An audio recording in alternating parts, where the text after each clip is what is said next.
All right. Welcome back to my podcast, Sexy Biz Babe. We have a really fun, extra fiery, spicy guest on today, Disko Kitty, which you can share your full name if you want, but we met at a photo shoot 3 years ago. 3 years ago, yep. Yes. And I just remember she was super friendly. I walked in and she was just really friendly. And I was like, oh my gosh, she's so like fun and bubbly. And I felt like there was just a lot of models. So I wasn't sure what the energy was going to be. And then she was just really friendly, talkative. And I felt at, like with my friends. And so we were able to connect after that. I felt the exact same way about you because I didn't know anybody there, but me and you were just bouncing it off of each other. And I was like, okay, this is my girl of the day. We're going to talk. And we became friends. And then we saw each other, I want to say like 3 months later at a music festival. And that's when I was like, okay, this girl is fun. We're on the same energy level. And now we're here. Yeah, we went to same but different. And I just ran into her at a fun stage, took some pictures, danced a little bit. Yeah, and then we've been seeing each other like on social and then festivals. Yep. Yeah. And I love it. And I love supporting you. And I'm so happy to be here on your podcast. So yay. Yeah. So a reason why I brought her on today is because she is just fully herself. You're out loud, proud, you own your sexuality, you own your confidence. You're very like, other people would say too much. And I always got that growing up. Yep, absolutely. Got like, oh, you're too much, you're too extra. Like, do you just like chill want all the out? attention? Oh my gosh, all the time. And I feel like I know that you can feel the same way. And that was a constant thing in my life as well, being too much for people, wanting all the attention and just being too out there for some people. But here we are now, and it doesn't matter because we're fully ourselves, and that feels so good. So. Yeah.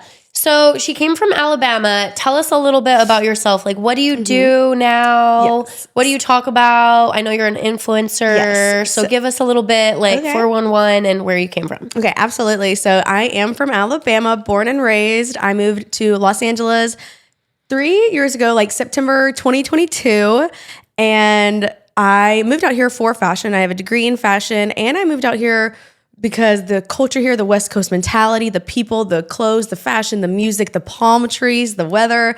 I love the palm trees. I really feel at home here. This is where I've always wanted to be. In high school, people would call me Miss Hollywood. My grandfather called me Hollywood. In college, people always knew that I was gonna leave one day and be in California because it was just always my energy. And now I do a bit of styling. I do modeling, freelance modeling. I do, I would just call myself a creative. I'm an artist. I'm going to launch 2 brands soon. And on the internet, I'm an influencer. I would call myself a provocateur. I really try to spread this message of authenticity, being yourself, loving yourself, not being afraid to be you, knowing when to leave toxic relationships. I try my best to preach a message of authenticity and just not being scared to be you and live your fucking life and be fearless and ferocious. And I feel like that's what we're here to talk about today. And I'm so excited. Yes, that is what we're here to talk about. So was there ever a time that you were afraid to be you? Like when you were younger or when you maybe first moved to California? So honestly, thankfully, I feel like being afraid to be me was never a part of my journey. I have truly always kind of felt accepted, whether it be my family always let me be who I was. I don't remember ever being in Alabama in my very small town. We didn't even have a red light in my town. So it was very small. No red light. 49 kids were in my class, like graduating class. It was tiny. Wow. I don't remember ever feeling like I was not allowed to be me. I was always the sore thumb that stuck out. I was always the girl. I was always the crazy girl of the town. Everybody knew that I was very outlandish, very out there, whether it be the way I did my hair or the makeup I wore, the outfits I wore. Even in college, in my small town college, I was the girl who was wearing big platform festival boots to the bar. I was wearing, me and my girlfriends were wearing crazy stuff to the bar. And I always enjoyed the attention maybe in an egotistical way, but now it kind of feels like maybe that's just who I always was. So I never really felt scared. It was just kind of like, this is what I'm bringing to the table. Either I always say like to know me is to love me. And if you don't like it, then you're just not my people. And I never really cared if I got weird stares, because I definitely did. It was just kind of a part of I liked being the eccentric one rather than being the one that was going with the status quo. Like I wanted to be the sore thumb that stuck out. Yeah.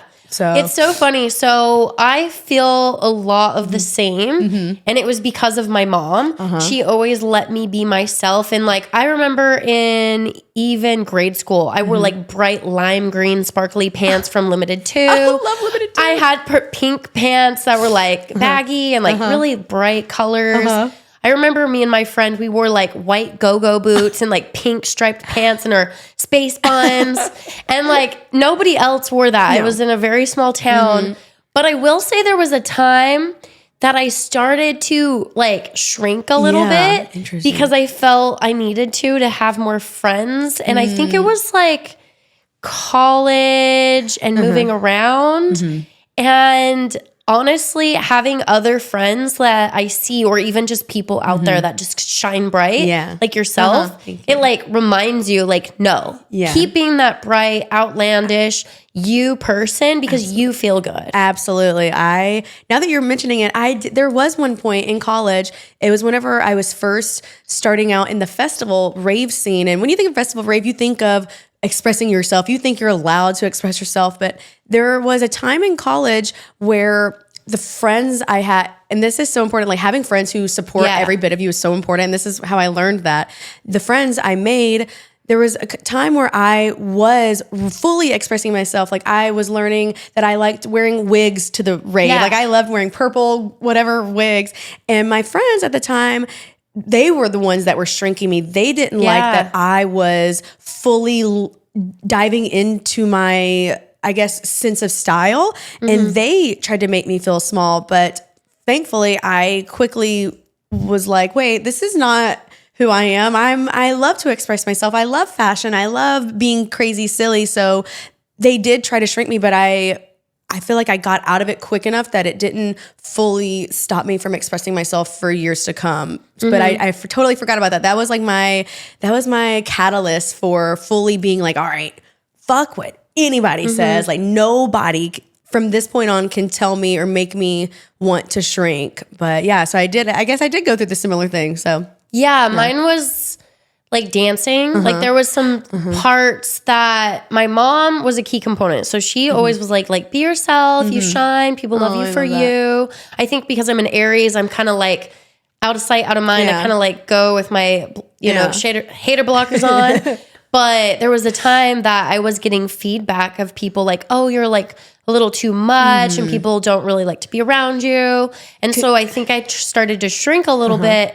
And no joke, I did like an acid trip. And in that acid trip, I was like, wait, I'm like trying to be small, but you're just big. I'm big. And these people will like me for me when I'm big and I'm trying to be someone else and they're like not really liking me. Well, fuck it. I need to be big. Yeah. The crazy part about that is, and if your mom ever told you this, like, honey, they're just jealous, it is so true. Those girls are just jealous. Anybody who makes you shrink is so scared of your light because they know that they'll never amount to it. And that's what I've always kind of known that at the end of the day, if somebody's trying to make me feel smaller, it's because they are afraid and jealous of how big my light is just on its own, because some people really are scared to fully be themselves or wear what they want. They feel like they have to wear what everybody else is wearing, wear the makeup everybody else is wearing, talk how they whatever. But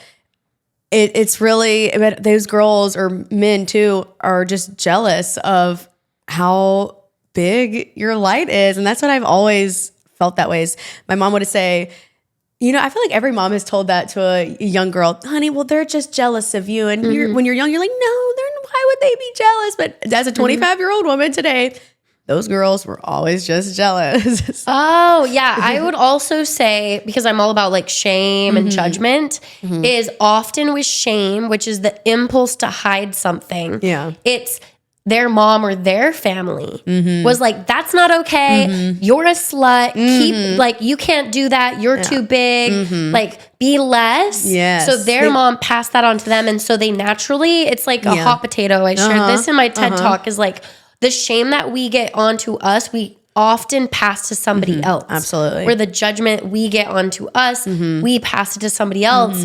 And it's sad because it may not even really be theirs. They just have been given it so long that they just kind of like spread it. Just naturally. Yeah, I definitely agreed. And that's a great way to put it. It's like the shame that I love the way you said that. So yeah. What do you think helps you own it? Like, have you ever been in a room where it is extra and you do feel uncomfortable at first? What is it that you do to own it? Okay, so this is something I often tell myself, and I preach this message as well on my Instagram. I walk into every single room like God himself has just sent me there. And that is truly, I always say, like, when you walk into a room, act like you know yourself. Shoulders back, head up. You know, I don't cower in the corner. I trust that I am in wherever I am, like in this room right now. I trust that I'm supposed to be here because I have something to say, or I have energy to share. And any place I go, I also feel that same amount. I don't know why I feel that way, but I just feel like if I'm here, I'm supposed to be here. Why should I hide in the corner? Why should I sit there on my phone, hide myself? Like, I walk shoulders back, head held high. Like, God himself has just sent me to this room. And I feel like it truly translates as well. Whenever I meet people, they are like, they'll literally say this, you have such like amazing energy. Like, why are you like, I can just feel you exuding this confidence, and you're making me feel like I deserve to be here too. And I truly, at the end of the day, I think energy is such a ripple effect. Like, if I'm sharing this energy, it's bound that somebody else in that room is going to feel that same energy. And then another person is going to feel this confidence, and it just raises the vibration. And I feel like truly that is something, and this whole world needs, is to feel like they're deserving to be wherever they are. And I feel like that's really the important thing, is raising the energy in the room, why shouldn't I deserve to feel good? Why wouldn't I feel good? I'm here. I'm gorgeous. We're alive. I always say on my Instagram, I'm alive, lovely, and living.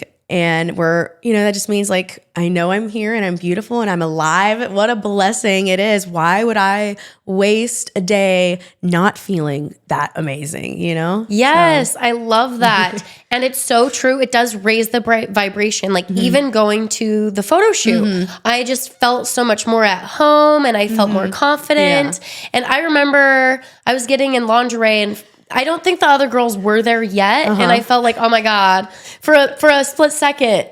And then I was like, no, just own it. And I liked having like someone there to talk to. You did own it. And that's what I loved about you. You literally said something like, we were walking around somewhere. I think I had pasties on. You were in your lingerie, and you said, I just would love to be naked right now. And I was like, yes. Hell yes. And it just screamed this, I don't need the clothing to feel amazing. Like, whenever, I think you literally were just like, I just would love to be naked. And I was just like, that is a woman who loves herself, and she does not care. We're in a room with a bunch of models that we don't know. Yeah. I mean, models like are typically, like, they're not always like, they're not. Yeah. You never know what crowd you're going to get. So I was just like, that bitch is fearless. She don't give a shit. Like, I was so happy you were there that day.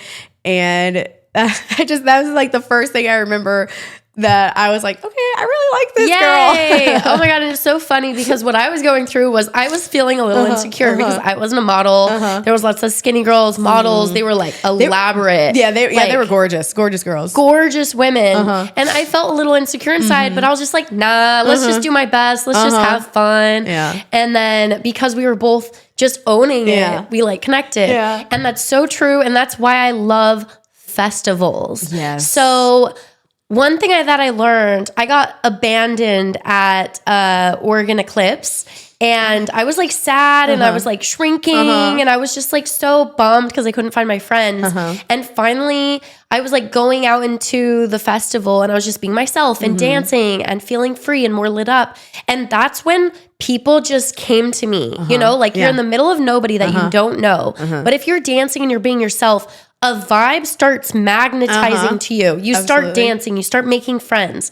And so like, that's my biggest like memory to get myself into being me is like, because if I'm me, if I'm myself, if I'm my colorful, whatever it is, then I start attracting friends and people and community, dancing. And that's also when I found my friends after 4 days of being lost. No way. After 4, oh my gosh.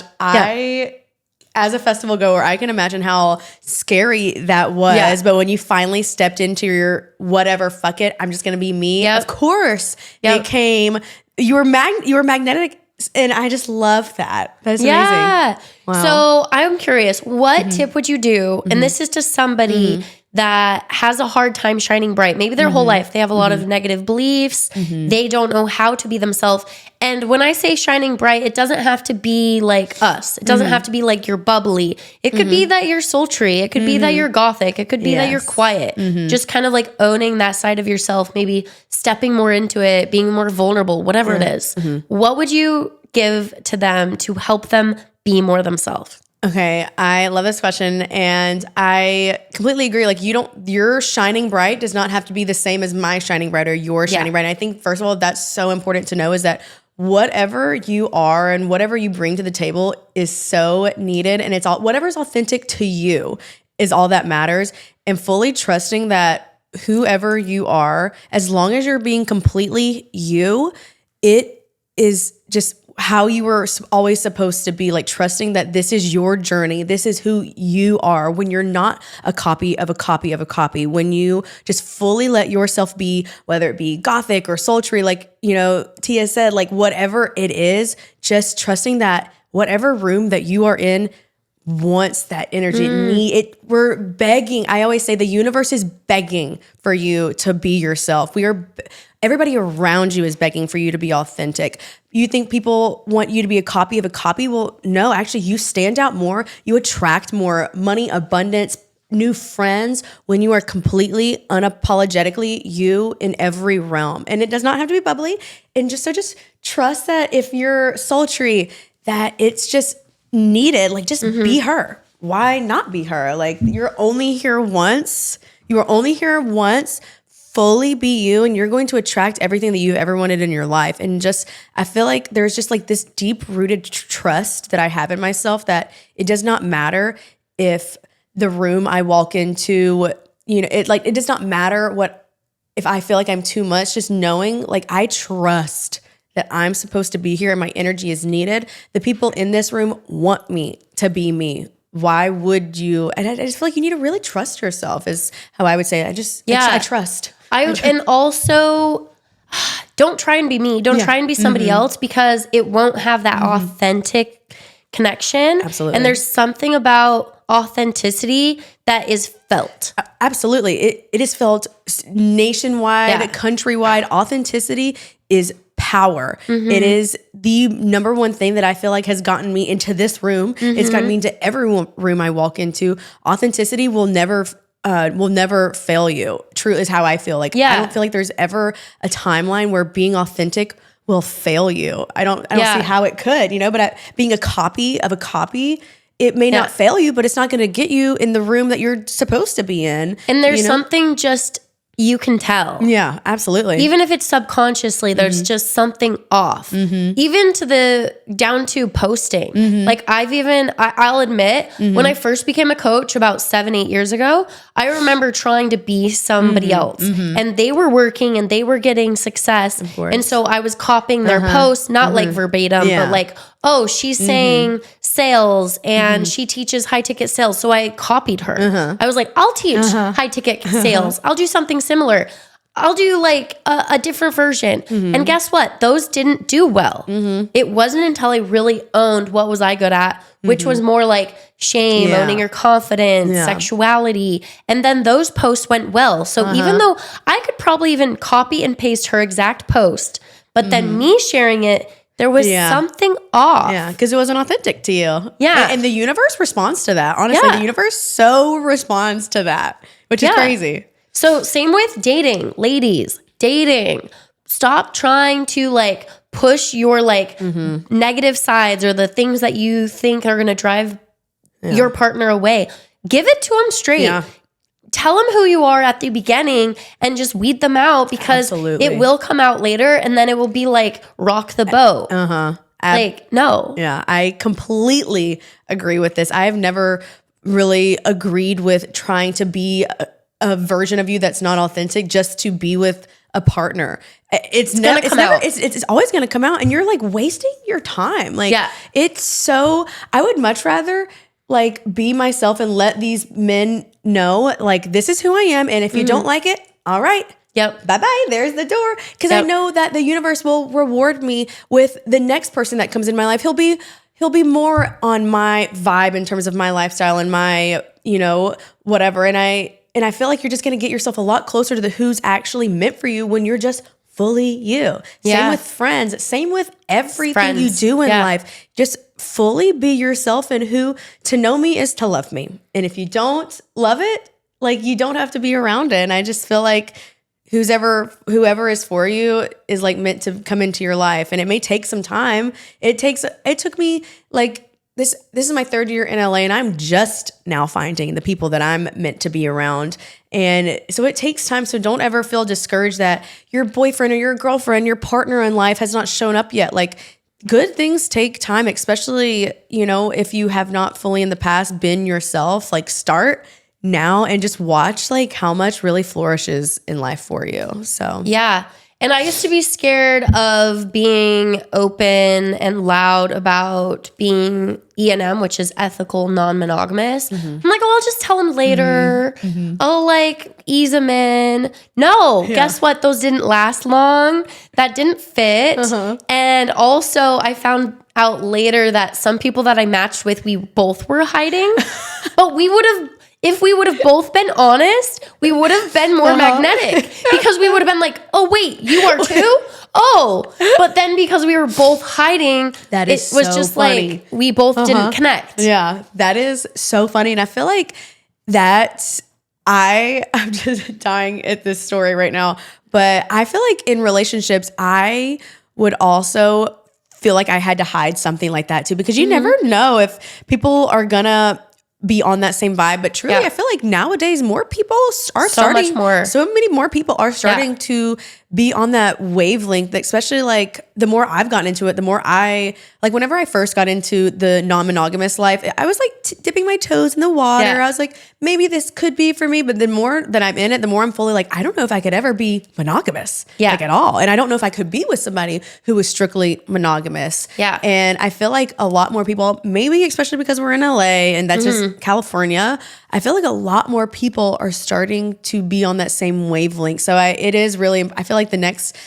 person I get involved with is going to have to, I'd hopefully find him through the scene personally, but I feel like that's something I would disclose early on in the relationship. Yeah. So I went to a meetup, like I don't know, it was at Waterfront. I don't know. It was like a bar in Venice, and it was like a singles meetup. Oh, I love that. And I remember going in and I'm like, this is not my scene. I'm just going to like be single. Like, I'm recently single. I want to go do the steps. I'm not like looking for anybody. I'm definitely not ready, but I wanted to do the things. And I was like, there's no way I'm going to find anybody here that's open. But I was like, I'm going to be myself. And so there was this really hot guy I was talking to, fucking my type. I was like, my brain was blown that he was even there and that there was like people to choose from. We ended up talking, and we ended up talking all night. And I told him I was ethically non-monogamous, that I just got out of a relationship, and I was just upfront. I was curious, kind of like, let's just play this game, because I had no expectations. And then he got opened up too, and he was like, oh, I've had an MFM. Oh my gosh. Yeah. So male, female, male, threesome, which a lot of men have the threesomes with two women. Yes. It's a little more rare to find a guy that's open to MFM. Very. So I was just like, my brain was blown, and I was just like, okay, this is what I need to do. I can work with this. Yeah. And I was just like, ooh, okay. Well, Maybe I'll put you on my list. I'm so dead. Yeah. I love so is there anything for you that's maybe taboo that people wouldn't expect from you that you fully own out loud? Okay, so I feel like in terms of like the people in my life, I feel like I'm a pretty open book. But one thing, I guess, I mean, we're talking about it. I am very into the non-monogamous lifestyle, the lifestyle scene in general. And I feel like a lot of people kind of know that though. Like whenever I go to parties, I kind of like hint around the idea, like whether I take a picture in the mirror, like wearing lingerie, I kind of post like going to a party. I feel like honestly, I pretty much own all of it. Even like my close friend story, which I do post a lot on. They kind of know like everything I do in life, whether it be the threesomes that I do have or being a unicorn in somebody's relationship. Yeah. Which is something I do, but I feel like one thing I want to dive more into is like I've been feeling lately like I have not had a boyfriend since I was 16 years old. Wow. I'm 25 now. The last real boyfriend I had was when I was 16, and since then it's just been whether it's been hooking up with people or having flings. I often kind of call men, this is something I'm trying to like get out of. I kind of call men like my summer boy, my fall boy, my winter boy. You're classifying them and putting them in buckets. Yes, I do. And I am trying to, I guess, be more open to putting myself out there more when it comes to men. But I would call myself a scorned woman a little bit. I am trying to be more in my lover girl era. Soft girl era. Yeah, soft girl era. But I truly feel like I'm very picky now. There was a time back in college, which I feel like this story is like very important to like the woman I am today in college. Which I don't know I feel like a lot of women have gone through this in some type of way. I was sleeping with a lot of men. Like I think during one semester, I slept with like around 30 people. But as I was like maybe like 18, 19, 20, 21, and I was sleeping with them because I needed the validation. I wasn't sleeping with men because I truly wanted to. At that time in my life, I was confident, but I was not fully expressed in my like femininity, like my sexiness. I was always very confident. I felt beautiful, but I was still seeking this validation. And it dawned on me, I would say I was like 22 years old. It finally dawned on me like, I'm not enjoying sex with these men. Like I'm just needing the validation. It's not good sex for me. It was the typical like, men who don't relay the pleasure or whatever it is. So I finally was like, I don't even like, why am I doing this with all of these men? So I finally stopped, and I decided like if I need to be celibate, I'll be celibate. I'm not just going to be having sexual intercourse with a man just because I need the validation. I don't need the validation anymore. Yeah. So I feel like around then, that was when I really stopped like seeking men to fulfill me in any type of way. And so I feel like I really stopped my needing to have sexual pleasures with a man in a monogamous way, which is why I go to parties now, because I feel like that's more enjoyable for me. Yeah. Why do you think it's more enjoyable at a play party? So one, because I feel like the people at play parties probably know more about sex than I feel like in college. Granted, I was from Alabama. It was very frat town. It was very country boys. It was I would say men who did not care about a woman having pleasure. Yeah. Like it was very low vibrational sex. They did not care about me. They just wanted to get off. Yeah, just to get off. They leave when you're done. Yeah, when they're done. They don't care if you get off. You don't feel good after. No, I know. I always felt horrible. I would literally lay there in his disgusting room and be like, why did I just do that? Yeah. But the older I've gotten and the more like being in LA, I feel like more people here are just a little bit more cultured, especially at the parties. Yeah. Like they know how to receive pleasure. They know how to give pleasure. They just seem to just be more, I would say, intelligent. Educated when it comes. And also a lot of men, I think, don't value women. Like we're literally taught almost to not value women. Oh, I heard this somewhere. It's like all their life they're growing up where they've been told, don't be a woman. Don't be emotional like a woman. Don't be have too much feelings. Don't cry like a woman. They're literally told all these negative things about women, and then they're supposed to have love and care about a woman when they've been told their whole life that there's something wrong with them. Yeah. And I'm like, whoa. Yeah.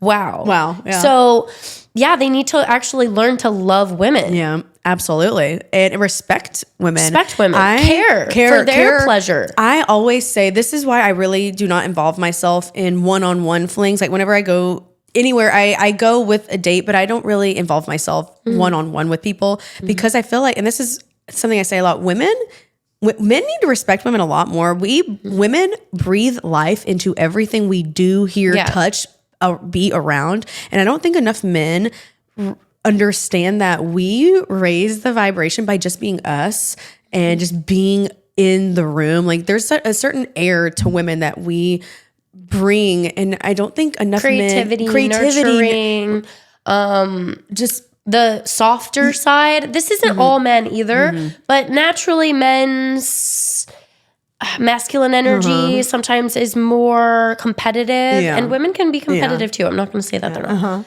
But having a woman can like balance that energy, compromise, nurture. Yeah, absolutely. So I agree. Creativity, thinking outside the box, like talking to moms about their kids and about watching boys versus girls grow up. They're like, oh my God. Really? It's so different. Yeah, like I was talking to a mom and she was just like, boys just don't think often outside the box, and girls are like, oh yeah, we do this, and this. And then guys are like, no, fuck it. And they give up. So it's just interesting that you say that.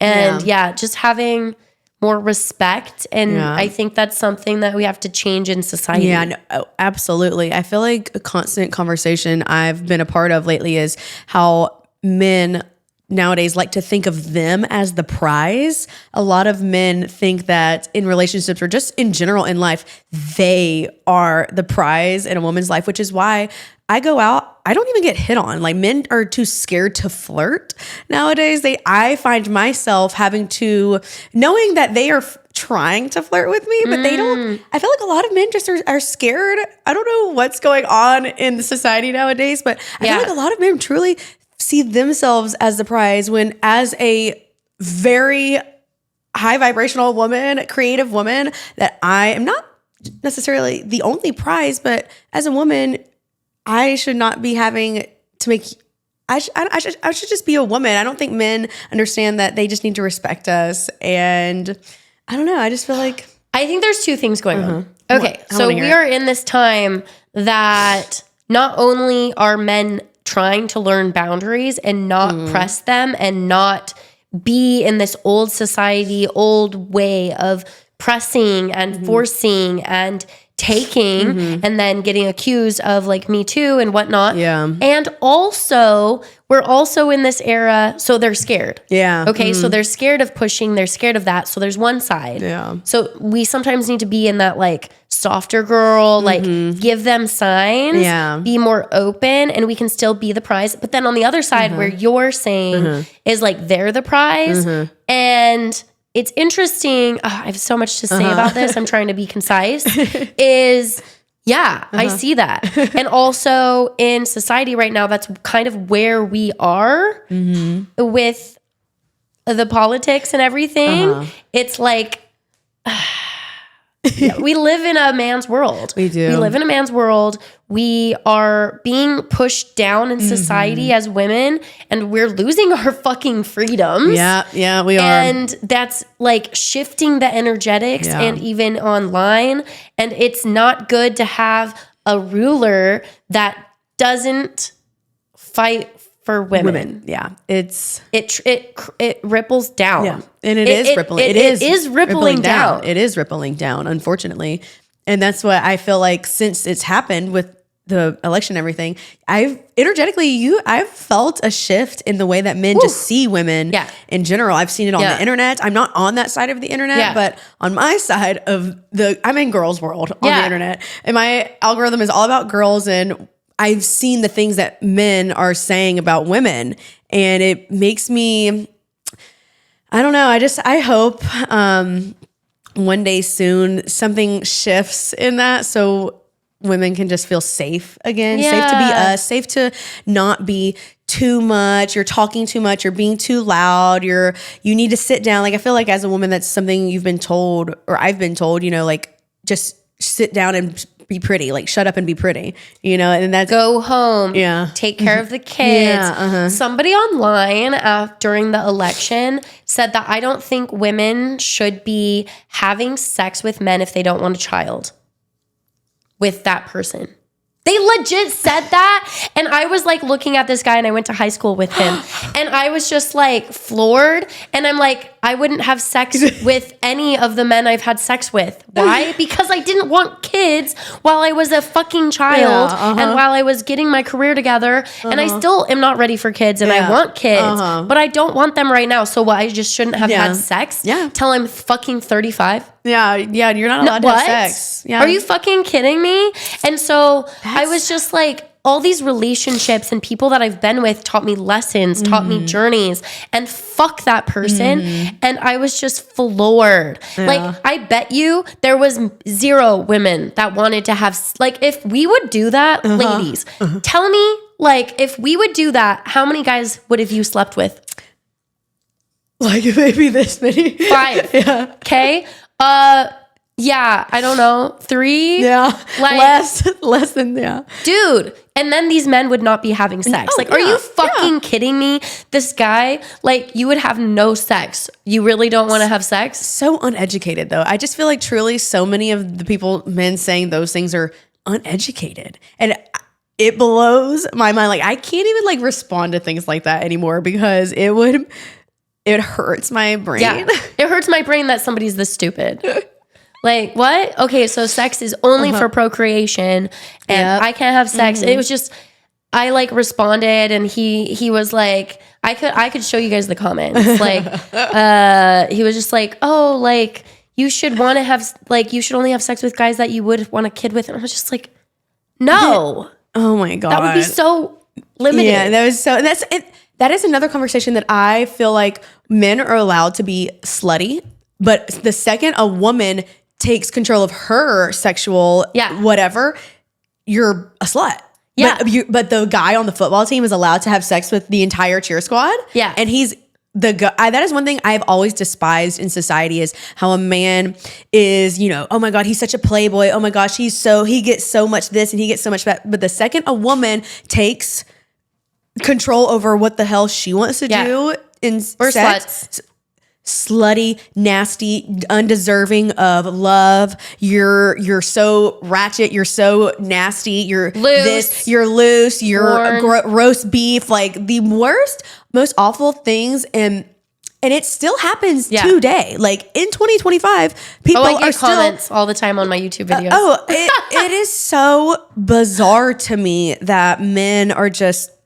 But the second a woman is like, yeah, I like to fuck. Yeah. I want to have a foursome with, like, it. And I have learned to be like, okay, so literally 2 days ago, this weekend, I was at a pool party on Sunday, and I wasn't told to bring a bikini. I was still wearing my outfit that I wore to Six Flags that night.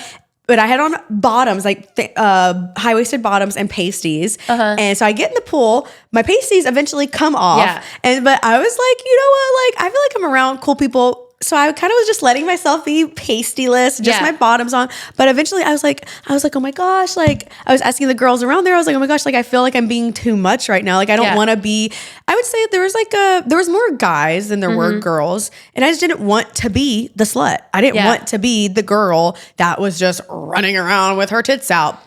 But so I was like asking the girls, I was like, oh my gosh, like, I just really don't want to be that bitch. And they were like, girl, like, literally do whatever the fuck you want. And I was like, okay. Eventually a guy with a girlfriend came. So I obviously covered up because I did not want to be the guy around the girlfriend, boyfriend with my boobs out. I just thought that was like a little like disrespectful.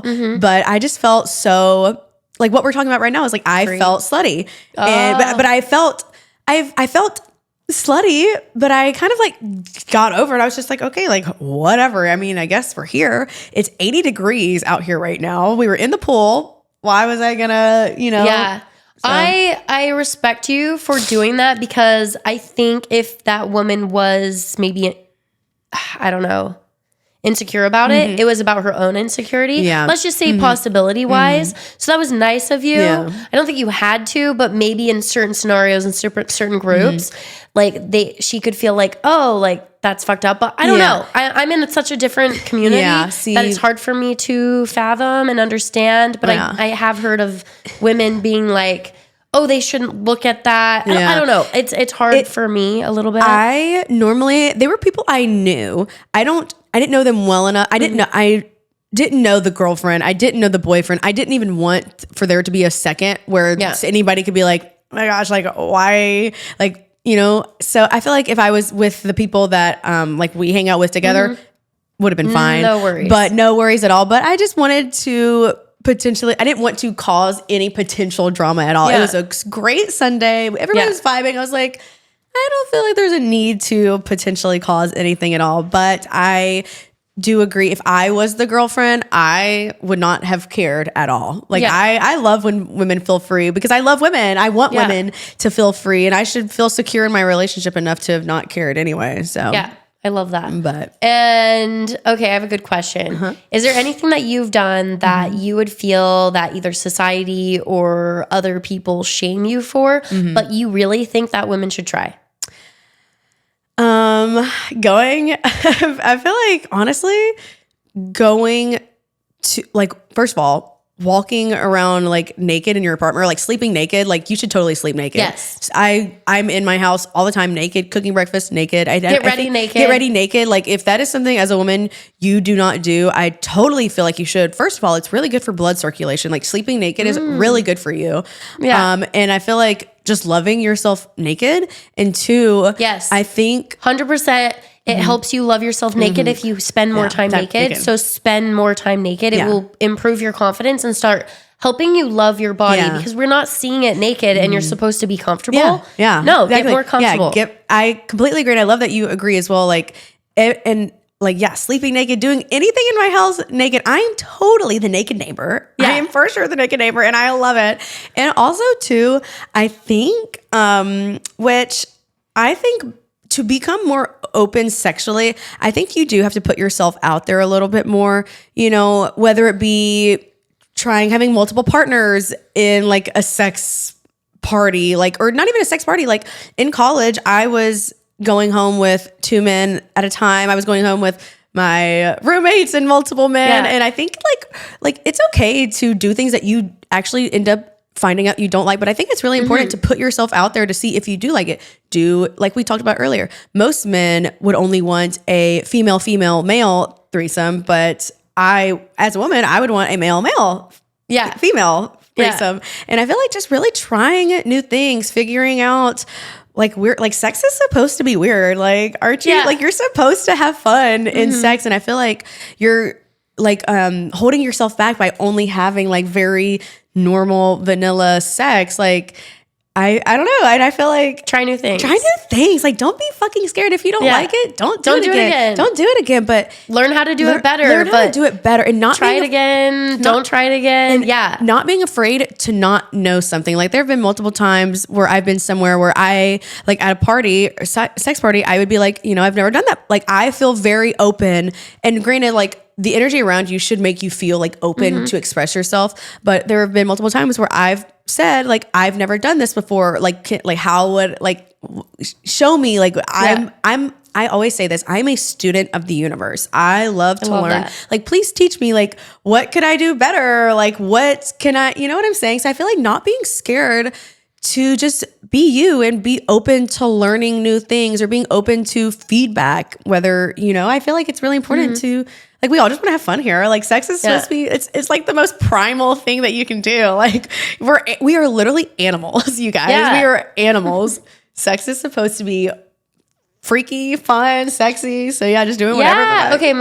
I have homework for the audience. Make a sex bucket list to try. It could be a paddle. It could be a butt plug. You could get one of those cute little rhinestone butt plugs. I have one of those. Yeah. They're cute. Start small. Put a little bit of lube. Put it in. Add. Do something. What's a couple more that we could add? So I would say really I think role play is a lot of fun. I love they have so many lingerie role play outfits. Put your hair in I like being like a schoolgirl. Yeah. So I do the glasses, a little plaid skirt, just doing I think that's a good one. Sometimes, with sex, I feel like a lot of people just kind of are laying in bed and they get into it, but prepping yourself for the moment to walk in the room with some lingerie on, that is so hot. Start it. Make the move. Literally. That's not even making the move though. It's starting it. You can still be magnetic. Yeah. And I just feel like that's so sexy. If you're with a partner, no, your partner is not going to be like, oh my God, why is my girlfriend walking in the room with lingerie on? Your partner is going to be like, oh my gosh. Yeah. It's just fun. And you're stepping into a sexy energy. You're embodying something new. And the fun part with that is when you're role playing, you're not you. Yes. So you are stepping into an alter ego. Who cares if your alter ego looks silly? You're just trying something, So I feel that's a good one. Role play, getting some new lingerie, or sexting is fun. If you have a long distance boyfriend, I feel like and this is something that could feel scary because you don't know how to do it, but I always look up how to do things. Whenever somebody asks me what my kinks are, and if I forget, I'm like, oh, look up on Google kinks, and you know what I'm saying? Yeah. What can I say? Or Chat GPT. If you're sexting with your boy, literally, we have Chat GPT, guys. I use Chat GPT. I'm not joking. Yes. I'm give me 7 examples on how to make this sexier.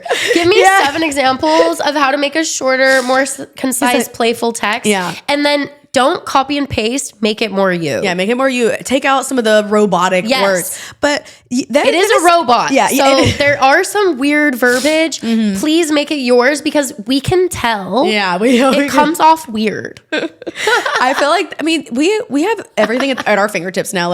If you want to sex, don't be scared to look it up. Just look it up. I do that. Looking up. This is something. I'll be really honest here. I have very credible. Right here, I'm a throat goat. People call me a throat goat. But I've not always been a throat goat. It took me watching videos to become good at something. And personally, as someone who has a kink praise, I want to be good at whatever I'm doing. I want to be really good at it. And this is a secret, whatever. I used to be so scared of sucking dick that because I didn't really do it, that I wouldn't do it. I just wouldn't do it. And as a female who wants to give pleasure, now I'm 25. This was when I was 18, whatever. I am so good at it. But back then I was oh, I'm scared. I don't do that. I don't suck dick. Yeah. But it took me watching videos and, just learning how to do it. And now I'm amazing at it. So as a woman, I feel like we should, that's just something we should all not enjoy doing, but being good at it, especially if you like it in return. If you like oral in return, you know what I mean? It's a tit for tat thing. Yeah. So and make it more about their pleasure, as in it doesn't have to not be pleasurable for you. So that's my biggest tip is to enjoy giving a blowjob. It's finding ways for you to enjoy it. Absolutely. For women, it's I don't always just gagging on the dick the way porn does. Yeah. But I love deep throating now that I learned to do it in a way that I do. And oh my God, guys love it because it's also it's more rare the way I do it, where I'm not just it's I'm slow and guys are whoa, what's going on? It's amazing knowing how to do these things. Once again, as someone with a praise kink, I love seeing how they're reacting to it, and also turn it into one of your other role play things. Every time I'm about to do it, I truly step into this vibe. I full on like to put on a show. Yeah. I want to put on a show, maybe in an egotistical way. I want this person to go to their friends and be oh my gosh, she was so good. In an egotistical way. I like that. But I love just embodying this energy as a little sex kitten. I love being called names in bed. I love being good girl, kitten, whatever it may be. I love being this sex kitten. Turned on or fired up by this episode? Just wait for part 2. We're talking threesomes, play parties, and owning your sexual power. And if you're ready to go all the way, my Sexy Goddess course is where the real magic happens. If you're ready to stop settling, own your sexuality, and have the best sex of your life, go check out the links in the bio. And don't be shy, stroke that like button and spank the subscribe and show me some love. You know you want more.